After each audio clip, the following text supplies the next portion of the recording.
Hello Bangladesh, hello Dhaka. আমরা এখন Saudi আরবের রিয়াদে ফাইনালি প্রবাস বাংলা ক্রিকেট টুর্নামেন্ট শুরু হতে যাচ্ছে। আমাদের সাথে আছে নিলয় আহমেদ সজল ভাই। সজল ভাই, এখানে আসলেন, কেমন উদ্দীপনা দেখতে পাচ্ছেন?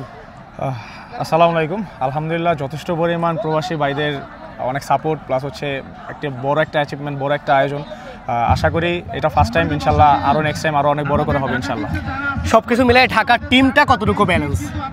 যথেষ্ট পরিমাণ ভালো আলহামদুলিল্লাহ। চেষ্টা করব যে কোনো টিমকে ফাইট দেওয়ার জন্য ইনশাল্লাহ। আমাদের যারা প্রবাসী বাইরে আছে যথেষ্ট পরিমাণ প্রফেশনাল, চেষ্টা করব নিজেদের সবার সর্বোচ্চ চেষ্টা দেওয়ার জন্য। ভাই, এর আগে তো বাংলাদেশে যখন খেলতেন তখনকার সময় ভাই ব্রাদারদের যে উন্মাদনা, এখন প্রবাসী অনেক বিদেশিরাও খেলা দেখতে আসছে, পাকিস্তানি আছে, শ্রীলঙ্কান আছে, আমার সাথে কথা হইলো।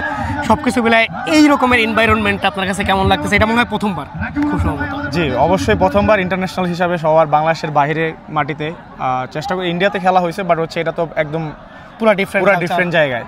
তো আশা করি পাকিস্তানি ভাইরা যারা আছে আমাদের টিমে আছে, প্রত্যেকটা টিমেই আছে আইকন হিসাবে, চেষ্টা করব তাদের সাথে ম্যাচ করে আমাদের যথেষ্ট পরিমাণ ভালো কিছু দেওয়ার জন্য। এখানে আমি দেখতে পাচ্ছি যে প্রচুর পরিমাণে দর্শক, অন্তত 5 থেকে 7 হাজার দর্শক অলরেডি মাঠে আসছে। অনেকে মাঠে আসার জন্য অপেক্ষা করতেছে। এই দর্শকরা কিন্তু প্রত্যেকে ডিউটি করে, প্রবাসী ভাইরা, তারপর আবার মাঠে আসছে।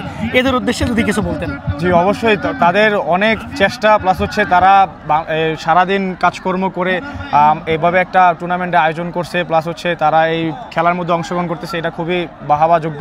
আর আশা করি আমরা নেক্সট টাইম আরও বড় করে ওনারা শুরু করতে পারবেন ইনশাল্লাহ। আচ্ছা, সবশেষ ঢাকা টিমের এবং ঢাকা টিমের ফ্যানদের উদ্দেশ্যে কিছু বলতেন যদি। আমি একজন ঢাকার বাসিন্দা, আমি চেষ্টা করব ঢাকা টিমকে ভালো কিছু দেওয়ার জন্য ইনশাল্লাহ।